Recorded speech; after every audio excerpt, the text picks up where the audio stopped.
আসসালামু আলাইকুম। Halima cooking studio থেকে সবাইকে স্বাগতম। আশা করি সবাই অনেক ভালো আছেন।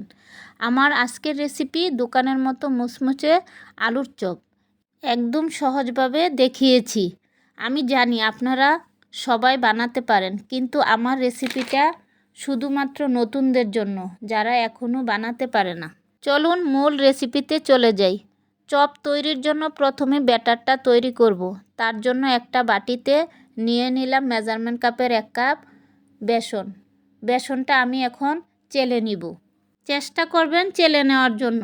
আর আমার রেসিপিটা ভালো লাগলে আমার চ্যানেলটাকে সাবস্ক্রাইব করে দিবেন।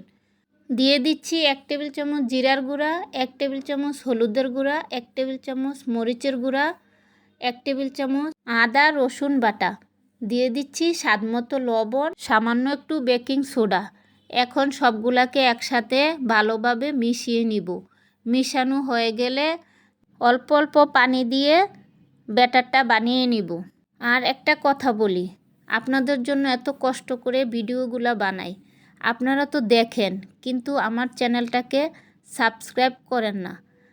যারা সাবস্ক্রাইব করেছেন তাদেরকে অসংখ্য ধন্যবাদ। আর যারা এখনও করেন নাই, তারা এখনই আমার চ্যানেলটাকে সাবস্ক্রাইব করে আমার পাশে থাকেন নতুন নতুন ভিডিও পাওয়ার জন্য। এখন অল্প অল্প পানি দিয়ে আমি ব্যাটারটা করে নিয়েছি। দেখেন আমার ব্যাটারটা এই পর্যায়ে এসে আমার ব্যাটার করা প্রায় শেষ। ব্যাটারটা একদম পাতলাও হবে না, আবার একদম ঘনও হবে না। এই পর্যায়ে এসে আমি দিয়ে দিব সামান্য একটু সয়াবিন তেল। তেলটা দিলে ব্যাটারটার একটা শাইনিং চলে আসবে। এখন ভালো করে মিশানো হয়ে গেলে রেস্টে রেখে দিব 15 থেকে 20 মিনিটের মতো। আর ততক্ষণে আমি অন্য জিনিসগুলো জোগাড় করে নিব। এখানে প্রথমে নিয়েছি আমি 8-10টা আলু সিদ্ধ। এখন আলুগুলাকে আমি গরম গরম থাকতেই ভর্তা বানিয়ে নিব। তবে ভর্তাটা আপনাদের বাসায় যেভাবে ভর্তাটা বানান সেইভাবেই ভর্তাটা বানাবেন। তবে শুধু তেল ব্যবহার করবেন না, আর সব কিছুই ব্যবহার করবেন। এখানে আমি দিয়েছি মরিচ ভাজা, পেঁয়াজ ভাজা আর লবণ। আমি ভর্তার জন্য পেঁয়াজ ভাজাটাই ব্যবহার করি, আপনারা চাইলে কাঁচা পেঁয়াজও ব্যবহার করতে পারেন। দিয়ে দিলাম ধনেপাতা কুচি, দিয়ে এখন সবগুলাকে একসাথে মিশিয়ে ভর্তা বানিয়ে নিব।